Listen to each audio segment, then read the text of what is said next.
ছোট্ট একটি ভুলের কারণে আমরা লক্ষ লক্ষ টাকা দিয়ে কোরবানি দিই, আমাদের কোরবানি কবুল হয় না।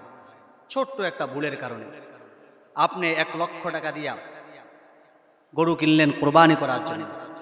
ছোট্ট একটা ভুল আমরা কম বেশি করে থাকি। সেই ভুলটা হলো, যখন কেউ জিজ্ঞাসা করে আপনি এবছর কয়টা কোরবানি দিচ্ছেন বা কয়টা গরু কোরবানি দিচ্ছেন, তখন বলে থাকি যে গত বছর 2টা দিয়েছি, এবছর 3টা দিলাম, যদি না দিই তাহলে মানুষ কেমন বলবে। এই যে মানুষ কেমন বলবে, আপনার নিয়তটা পরিবর্তন হয়ে গেছে। আপনার নিয়ত থাকবে আল্লাহর জন্য, আমি আল্লাহর জন্য কোরবানি দিচ্ছি। আপনি লক্ষ লক্ষ টাকা দিয়ে কিন্তু পশু ক্রয় করেছেন, কিন্তু মানুষ কি বলবে শুধু এতটুকু বলার কারণে আপনার কোরবানি নষ্ট হয়ে গেছে। বিআই সাহেব ফোন দিয়েছে, বিআই এবছর গরু কেমন কিনলেন? আলহামদুলিল্লাহ ভালো কিনেছি। কয়টা কিনছেন? কয় বিআই সাহেব এবছর তো আলহামদুলিল্লাহ ব্যবসা বাণিজ্য ভালো হয়েছে, তো গত বছর 2টা দিছি, এবছর 3টা দিব, যদি কম দেয় মানুষ কি বলবে। এই যে মানুষ কি বললো, সেখানে আপনি চলে গেছে, কোরবানি শেষ। নিয়ত শুদ্ধ না আপনার, মানুষ দেখাবার জন্য। আবার অনেকেই বলে থাকেন যে ছোট গরু দিলে ছেলের বউ কি বলবে, ছেলে কি বলবে।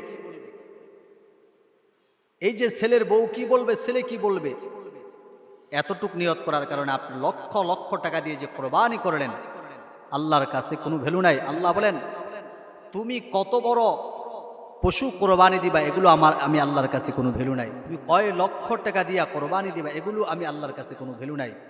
তুমি আদনা থেকে আদনা ছোট্ট একটা বকরিও যদি কোরবানি দাও, আমি আল্লাহকে রাজি এবং খুশি করবার জন্য আমি ওই কোরবানি কবুল করে নিই।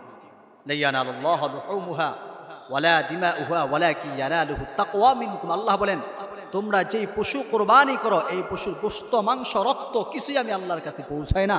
আমি আল্লাহর কাছে একমাত্র কেবলমাত্র তোমার তাকওয়া পৌঁছায়।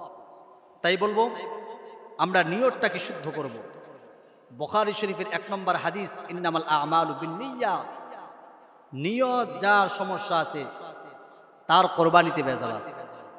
নিয়ত যদি থাকে, কে কি বললো সেটা আমার দেখার বিষয় না। আমি 2টা দিই, 3টা দিই, আমি আমার আল্লাহকে রাজি খুশি করবার জন্য দিব, গোশত খাওয়ার জন্য দিব না। আমি শুধু আমার আল্লাহকে রাজি খুশি করার জন্য দিব। হ্যাঁ, আপনি 5টা দিতে পারেন, 10টা দিতে পারেন, আপনাকে আল্লাহ তৌফিক দান করেছেন, দেন, সমস্যা নাই। তবে নিয়তটা শুদ্ধ থাকতে হবে। নিয়তটা কি থাকতে হবে ভাই? শুদ্ধ থাকতে হবে, যে আমি আল্লাহকে রাজি খুশি করার জন্য কোরবানি দিব, গোশত খাওয়ার জন্য কোরবানি দিব না। এমন যদি নিয়তে আপনি কোরবানি দেন, ওই কোরবানি আপনি কবুল হবে। আর যদি আপনি নিয়ত শুদ্ধ না করে হাজারো কোরবানি দেন, আল্লাহর কসম, আল্লাহর কসম, এই কোরবানি আল্লাহর কাছে কোনো গ্রহণযোগ্য নয়। এজন্য আসুন, আমাদের নামাজ, আমাদের কোরবানি, আমাদের জীবন, আমাদের মরণ সব আল্লাহর জন্য হবে। কুল ইন্না সলাতি ওয়া নুসুকি ওয়া মাহইয়ায়া ওয়া মামাতি লিল্লাহি রাব্বিল আলামিন।